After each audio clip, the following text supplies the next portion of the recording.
आज प्यारे बाबा के 18 तारीख के महावाक्य हैं।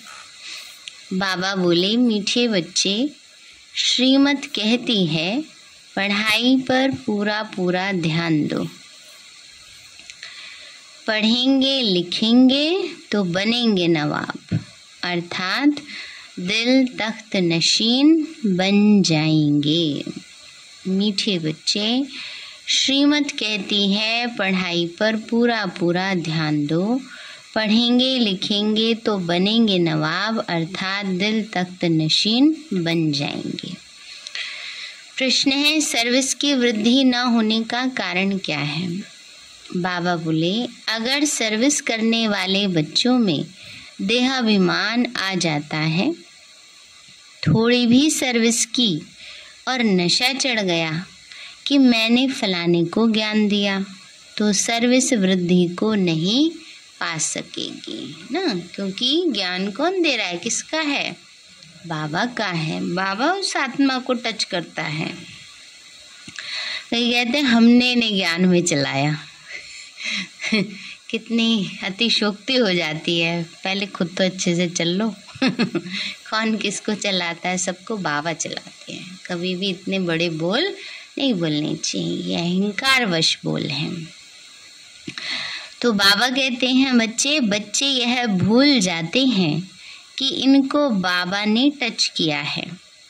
देह अभिमान ही सर्विस को बढ़ने नहीं देता, इसलिए बाबा बार बार युक्ति बताते हैं कि देही अभिमानी भव।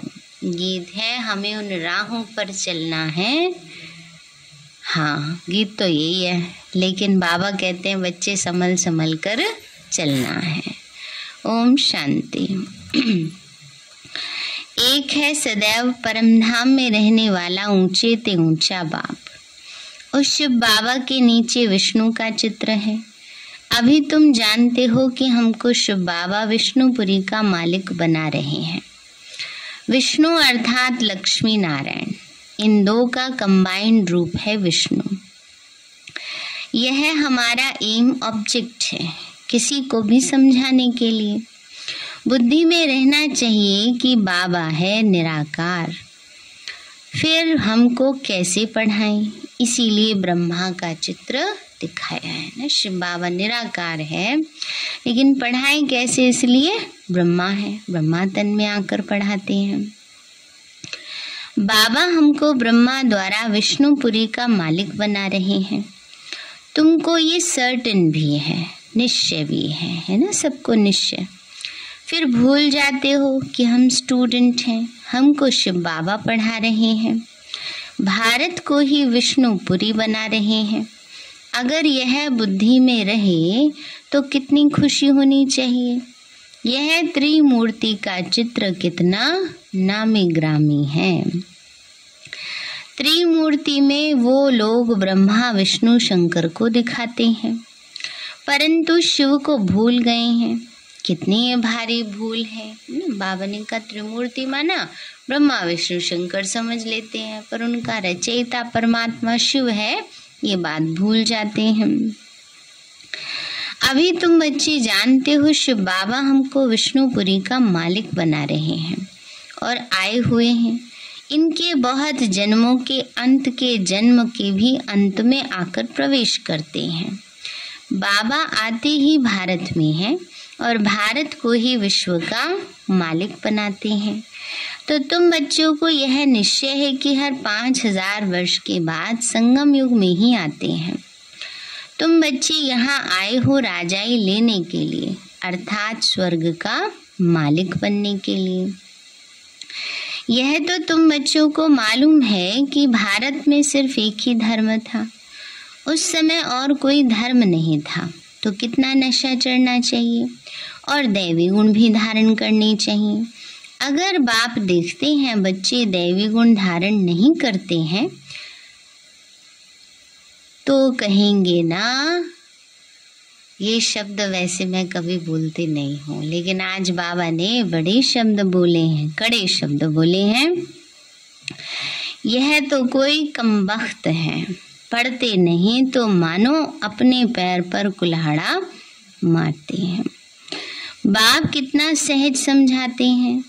तुम जानते हो कि बाबा राजयोग सिखला रहे हैं, तो बच्चों को यहाँ ही दैवी गुण धारण करने हैं। बाप है ना, वो कहने की पावर है, इसमें कोई बुरा ना माने, है ना। अच्छा, बाबा ने तो ऐसे कह दिया। तो बाबा ने कहा, बच्चे पढ़ते नहीं हैं तो मानो अपने पैर पे कुल्हाड़ा मारते हैं। बाप कितना सहज समझाते हैं। तुम जानते हो कि बाबा राजयोग सिखला रहे हैं, तो बच्चों को यहाँ ही दैवी गुण धारण करने हैं। सतयुग में चलकर तो नहीं करेंगे। जो धारणा करते और कराते हैं उनको खुशी भी बहुत रहती है। बाप है ही ऊंचे ते ऊंचा, मूल वतन में रहने वाला। सूक्ष्म वतन वासियों को देवता कहा जाता है और यहाँ है मनुष्य। परमात्मा है सभी आत्माओं का बाप अथवा स्वर्ग का रचयिता। यह ज्ञान भी अभी ही तुमको मिला है। बाबा कहते हैं, बच्ची ज्ञान भी अभी तुमको मिलता है। तुम जानते हो हम ही पहले पहले पत्थर बुद्धि थे। बाप द्वारा हम भी पावन बन रहे हैं। बाबा कहते हैं, बच्चे अभी बाबा के द्वारा क्या बन रहे हैं? सभी पावन बन रहे हैं। पहले पहले भारत में गॉड गॉडेजेस का राज्य था। बाबा कहते हैं, बच्चे पहले पहले भारत में गॉड गॉडेजेस का राज्य था। उसको भगवती श्री लक्ष्मी और भगवान श्री नारायण का राज्य कहा जाता है। अब वो कहाँ गए? उन्हों को ऐसा किसने बनाया, यह कोई भी बता नहीं सकेंगे।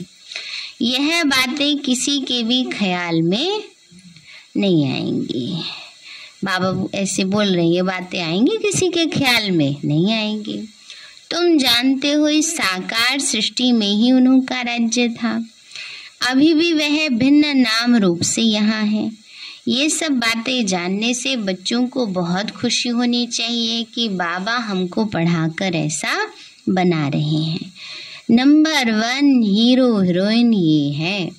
सूक्ष्म वतन में भी तुम इन्हों को देखते हो। इन्हों को भी सर्टेन है कि हम यह बन रहे हैं। बाबा कहते हैं, इनको भी पूरा निश्चय कि हम यह बन रहे हैं ना। मम्मा पहले बाबा के पास आई, बाबा ने कहा, बच्चे तुम तो लक्ष्मी बनोगे। तो मम्मा ने उसी दिन से पक्का निश्चय कर लिया। बाबा को ये नहीं कहा, बाबा मैं कैसे बनूंगी ना, मेरे से तो नहीं होगा। नहीं, बाबा इतना मम्मा ने पक्का निश्चय किया, और सिर्फ निश्चय नहीं किया, उस अनुसार पुरुषार्थ भी किया। तो बाबा कहते हैं, बच्चे तुमको नॉलेजफुल, बाबा ने कहा हमको पढ़ाकर ऐसा बना रहे हैं। इन्हों को भी ये सर्टेन है कि हम ये बन रहे हैं। नॉलेजफुल श्री श्री इन्हों को पढ़ाकर ऐसा श्री लक्ष्मी नारायण बना रहे हैं। तुम इनके बच्चे भी गॉड गॉडेजेस बनेंगे। गॉड द्वारा तुम यह गॉड गॉडेजेस बन रहे हो, प्रजा भी बन रहे हो, परंतु उनको गॉड गॉडेजेस नहीं कह सकते, इसीलिए उनको देवी देवता कहा जाता है। फिर भी मुख्य लक्ष्मी नारायण को गॉड गॉडेजेस कह देते हैं। इन्होंने सबसे ऊंचा पुरुषार्थ कर ये पद पाया। सभी को तो भगवान भगवती नहीं कहेंगे। नंबर 1 की ही महिमा गाई जाती है। सर्वगुण संपन्न, 16 कला संपूर्ण, संपूर्ण निर्विकारी, मर्यादा पुरुषोत्तम। और कोई धर्म वाले की यह महिमा नहीं है। कोई ऐसे भी नहीं कह सकते कि यह तो बना बनाया ड्रामा है। पहले है ही दैवी घराना, फिर दूसरे धर्म वाले आते हैं। तुम बच्चों को भी पुरुषार्थ कराया जाता है। जिन्हों का पार्ट है वही स्वर्ग में आएंगे, बाकी तो सब शांति धाम में चले जाएंगे। इसमें कोई का प्रश्न नहीं उठ सकता।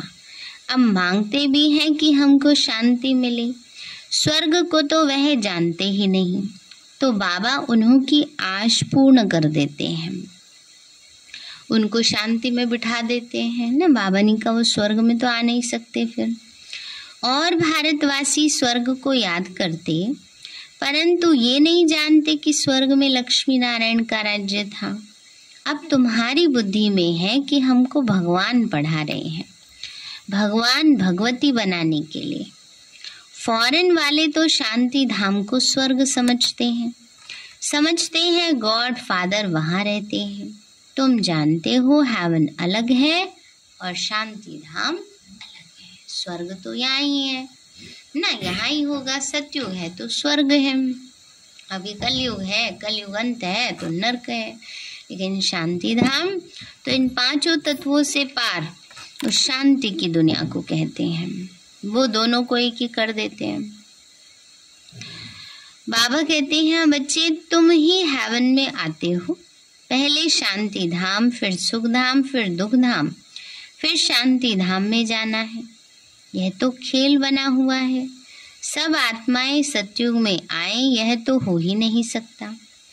यह वैरायटी धर्मों वाला सृष्टि चक्र है। पहले सूर्यवंशी फिर दूसरे धर्म आते हैं। इस ड्रामा में फर्क नहीं पड़ सकता।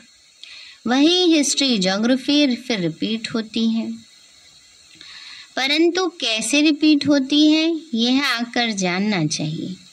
सतयुग में तुम्हारा राज्य था, अब फिर से सतयुग में जाने के लिए तुम्हारा कल्प पहले वाला पुरुषार्थ चल रहा है ना। बाबा ने कहा तुम्हारा राज्य था, अब फिर से जाने के लिए पुरुषार्थ चल रहा है। तो तुम बच्चे हर एक धर्म के आदि मध्य अंत को जानते हो। क्रिश्चियन धर्म कब स्थापन होता है, कैसे होता है, कैसे वृद्धि को पाता है, यह झाड़ में साफ दिखाया हुआ है कि नए नए जो आते हैं उनकी कैसे टाल टालियाँ निकलती हैं, फिर उनके कैसे पत्ते होंगे, बहुत थोड़े। प्रजापिता ब्रह्मा को ग्रेट ग्रेट ग्रैंडफादर कहा जाता है। पहले है देवी देवता धर्म, फिर और बिरादरियां निकलती हैं। अब अंत में झाड़ जर्जरीभूत अवस्था को पाता है। मनुष्यों को इस सृष्टि रूपी झाड़ का तो पता ही नहीं है। तुम जानते हो यह अनादि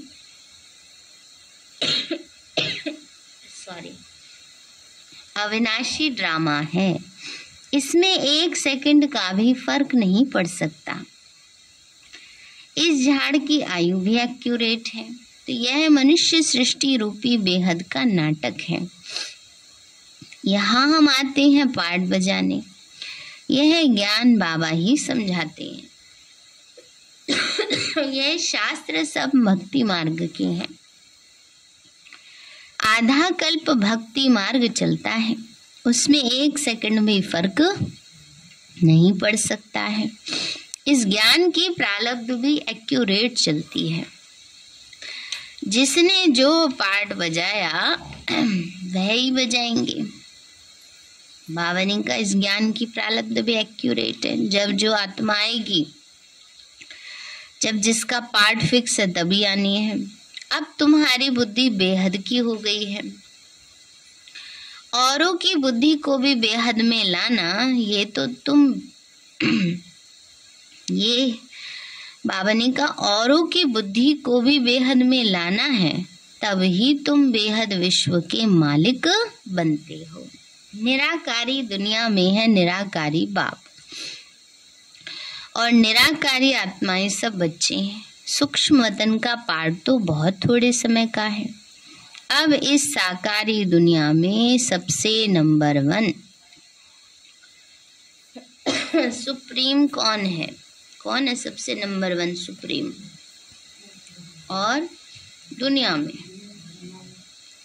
और बताओ। हाँ, और थोड़ा नजदीक पहुंचे। लक्ष्मी नारायण।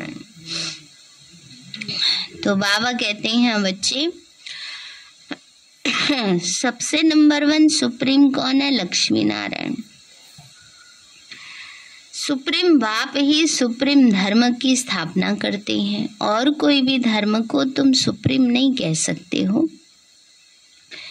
अभी तो सभी तमो प्रधान है, एक बाप ही है जो एवर प्योर है, एवर सुप्रीम है। बाकी सबको सतो रजो तमो में आना है। अब तो तमो प्रधान दुनिया का विनाश होना ही है। इन आंखों से जो कुछ देखते हो सब विनाश होने वाला है। जब नया मकान बनता है तो पुराना खत्म करना ही पड़ता है। तुम बच्चे नई दुनिया का साक्षात्कार भी करते हो, तो अब पुरानी दुनिया से दिल हटानी है। गीत भी है ना, जाग सजनिया जाग। बात तुमको अर्थ समझाते हैं बच्चे। अब नई दुनिया स्थापन हो रही है। फिर अब तुम्हारी बुद्धि में स्मृति आई है कि हमारा इस ड्रामा में अविनाशी पार्ट है, हमको फिर भी आना ही है। आदि से अंत तक तुम्हारा ही पार्ट है। आधा कल्प के बाद और टाल टालियां भी निकलती रहती हैं। जब टालियां निकलना बंद हो जाएंगी तब समझना है कि वहां से आना बंद है। टालियां माना अलग अलग धर्म है ना, तो बाबा ने कहा अलग अलग धर्म निकलने बंद हो जाए, आने बंद हो जाए तो समझो अभी पूरा हुआ। फिर यहाँ से जाना शुरू होगा, है ना। पहले बीच में देखो कितने नए नए वो निकले थे, है ना। अब सब क्या हो रहा है, क्लोजिंग पार्ट चल रहा है। तो फिर यह सब इतनी आत्माएं कहाँ जाएंगी, है तुम बच्चे जानते हो। सतयुग में बहुत थोड़े मनुष्य होंगे। एक बिरादरी की कितनी वृद्धि होती है, कितना बड़ा झाड़ होता है।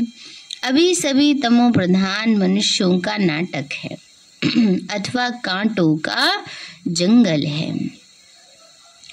यह मनुष्य सृष्टि झाड़ एकदम विनाश नहीं हो जाता, भले कितने भी तूफान आए, परंतु एकदम विनाश नहीं होता, परिवर्तन जरूर होता है।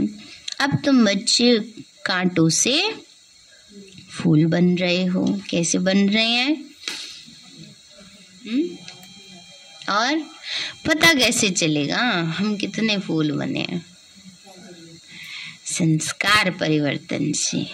फूल होता है, उसकी क्या क्या विशेषता होती है? कोमल होता है, मुलायम होता है ना, और खुशबूदार होता है, और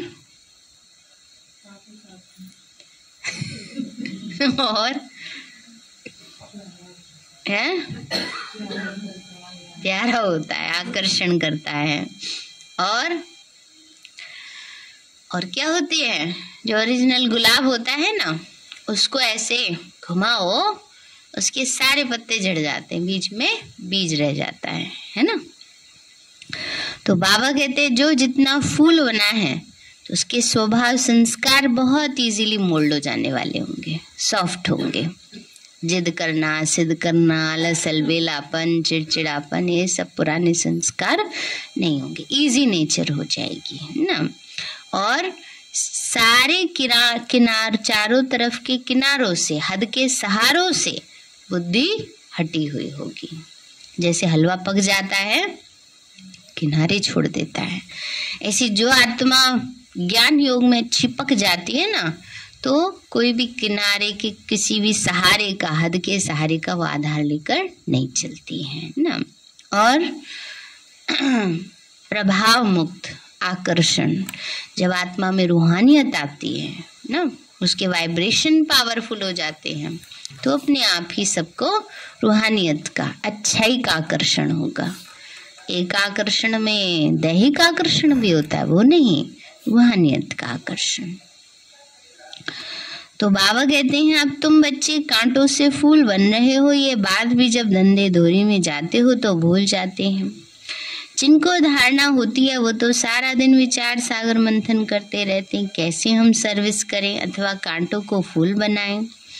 बाप सबसे बड़ा धर्मात्मा है जो साधुओं का भी उद्धार करने वाला है। बाप जब तक साकार में ना आए तो मनुष्यों का उद्धार कैसे हो, बाकी प्रेरणा से थोड़े होगा। तो बाबा आकर सारा ज्ञान देकर तुमको त्रिकालदर्शी बनाते हैं। तो तो तुम बच्चों को कितना नशा रहना चाहिए। बाबा बहुत युक्तियां बताते हैं कि ऐसी ऐसी सर्विस करेंगे तो बहुतों का कल्याण होगा। बाप को याद करो तो विकर्म विनाश हो जाएंगे और चक्र को याद करो तो चक्रवर्ती राजा बन जाएंगे। औरों को भी बनाते जाओ। जैसे पढ़ाई से मनुष्य बैरिस्टर बन जाते, तुम मनुष्य से देवता बन जाते हो। बाबा कहते हैं अगर आप समान नहीं बनाते गोया सर्विसेबल नहीं बने हो। सर्विस किसी की छिपी नहीं रह सकती, तुम्हारा भी अंत में प्रभाव निकलेगा। अभी तो बच्चों की अवस्था नीचे ऊपर होती रहती है। कुछ परीक्षाएं आती हैं तो बच्चे मुरझा जाते हैं। तुमको भी फील होता है कि आज हमारी अवस्था याद में टिकती नहीं है।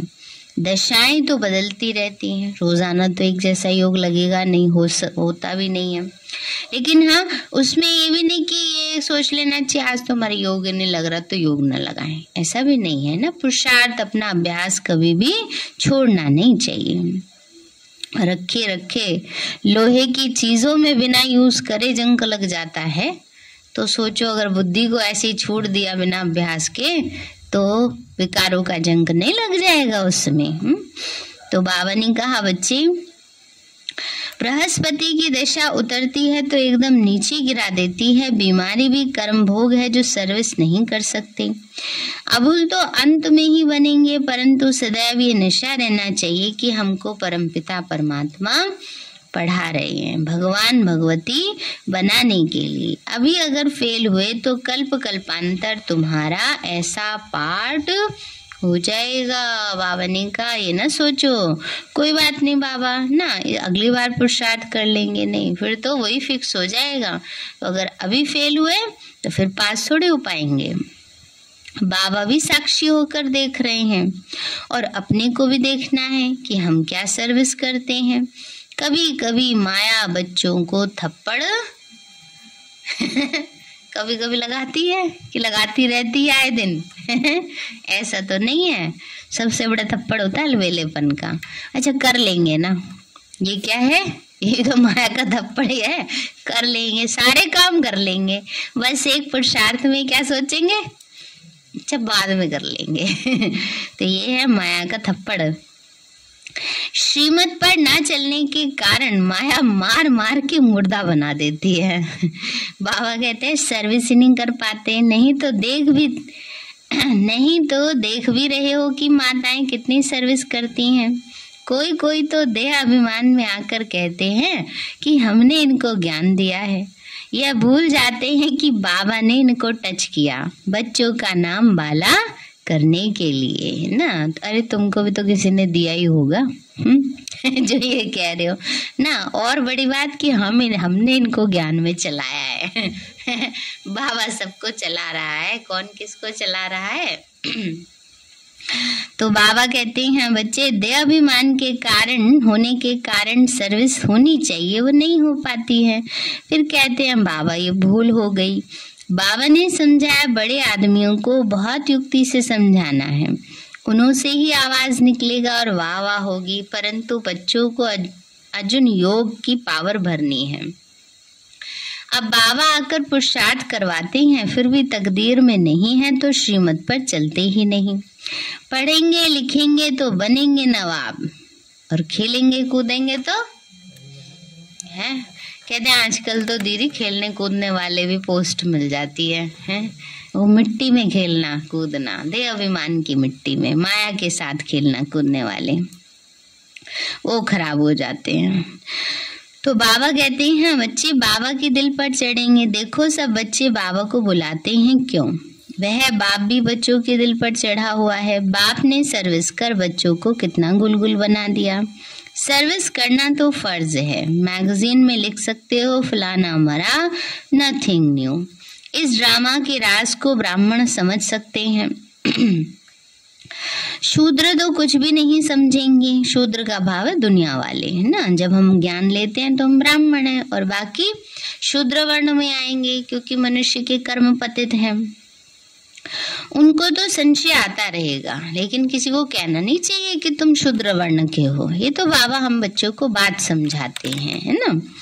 तो बाबा ने कहा बच्चे उनको तो संशय आता रहेगा, मैगजीन में भी तुम समझा सकते हो, वह लेंगे पढ़ेंगे, अगर नहीं समझ में आया तो फेंक देंगे। अगर किसी की तकदीर में नहीं है तो तदबीर क्या करेंगे। फिर जरा भी धारणा नहीं कर पाते तो दिल भी नहीं होगी ऐसे को यह मंत्र देवे। इसको कहा ही जाता है महामंत्र मन मना भव। अच्छा, अगर खुद ही नहीं याद करते हो तो दूसरों का कल्याण करो। घर घर में पैगाम दो कि बाबा कहते हैं मुझे याद करो। पतित पावन तो मैं ही हूँ, सर्विस के लिए माथा फिरना चाहिए, चलना चाहिए। फिरने का मतलब यहाँ है चलना चाहिए कि कैसे कैसे सेवा करें। अच्छा, मीठे मीठे सिक्के लदे बच्चों प्रति माता पिता प्यार और गुड मॉर्निंग। रूहानी बाप की रूहानी बच्चों को नमस्ते। रूहानी हम बच्चों की नमस्ते नमस्ते नमस्ते बाबा। धारणा के लिए मुख्य सार है अपनी बुद्धि हद से निकाल बेहद में रखनी है, दूसरों को भी बेहद में लाना है। इस पुरानी दुनिया से दिल हटा देना है। बाबा ने कहा अपनी बुद्धि हद से निकाल बेहद में रखनी है, दूसरों को भी बेहद में लाना है। इस पुरानी दुनिया से दिल हटा देनी है। दूसरा है सदा खुशी में रहने के लिए धारणा करनी और करानी है। हमको भगवान पढ़ाते हैं, यह नशा रखना है। कौन पढ़ा रहे हैं? भगवान पढ़ाते हैं, नशा रखना है। वरदान दिया बाबा ने तपस्या द्वारा अपने विकर्मों व तमोगुण के संस्कारों को भस्म करने वाले तपस्वी मूर्त भाव। तपस्या करेंगे ना, कब करनी है? संडे को। कितने बजे से कितने बजे तक? आएंगे आराम से 7:30 बजे, पौने 8 बजे। इतनी देर में हो जाएगी तपस्या। कितने पाप नष्ट होंगे बताओ। 1 घंटा रखते हैं तो कम से कम 1 घंटा तो पूरा बैठना चाहिए ना। तो जैसे अभी ईश्वरीय पालना का कर्तव्य चल रहा है, ऐसे लास्ट में तपस्या द्वारा अपने विकर्मों और हर आत्मा के तमोगुणी संस्कार व प्रकृति के तमोगुण को भस्म करने का कर्तव्य चलना है। आ गया है वो लास्ट जो बाबा कह रहे हैं ना। जैसे अभी ईश्वरीय पालना का कर्तव्य चल रहा है, ऐसे अब ये जो समय है इसमें हमें अपने भी जो पुराने संस्कार हैं उनको भस्म करना है और प्रकृति के अन्य आत्माओं के भी तपस्या की वाइब्रेशन से खत्म करना है। इसके लिए सदा एक रस स्थिति के आसन पर स्थित हो अपने तपस्वी रूप को प्रत्यक्ष करो। आपकी हर कर्मेंद्रिय से देह अभिमान का त्याग और आत्म अभिमानी बनने की तपस्या प्रत्यक्ष रूप में दिखाई दे। स्लोगन है संस्कारों की टक्कर से बचने के लिए बालक और मालिकपन का बैलेंस रखो। संस्कारों की टक्कर से बचने के लिए बालक और मालिकपन का बैलेंस रखो, क्योंकि जहाँ अपने को मालिक समझना चाहिए वहाँ बालक समझ लेते हैं, जब बालक समझना चाहिए वहाँ मालिक समझ लेते हैं, तो आपस में संस्कार टकराते रहते हैं ना। इसलिए बाबा ने कहा दोनों का बैलेंस रखो। सारे मीठे बच्चे, श्रीमत कहती है पढ़ाई पे पूरा पूरा ध्यान दो, पढ़ेंगे लिखेंगे तो बनेंगे नवाब, अर्थात दिल तख्त नशीन बन जाएंगे। प्रश्न है सर्विस की वृद्धि न होने का कारण क्या है? बाबा बोले अगर सर्विस करने वाले बच्चों में देह अभिमान आ जाता है, थोड़ी भी सर्विस की और नशा चढ़ गया कि मैंने फलाने को ज्ञान दिया, तो सर्विस वृद्धि को नहीं पा सकेगी। बच्चे भूल जाते हैं कि इनको बाबा ने टच किया है। देहाभिमान ही सर्विस को बढ़ने नहीं देता, इसीलिए बाबा बार बार युक्ति बताते हैं देही अभिमानी भाव। गीत है हमें उन राहों पर चलना है जहाँ संभल संभल के चलना है। अच्छा, ओम शांति।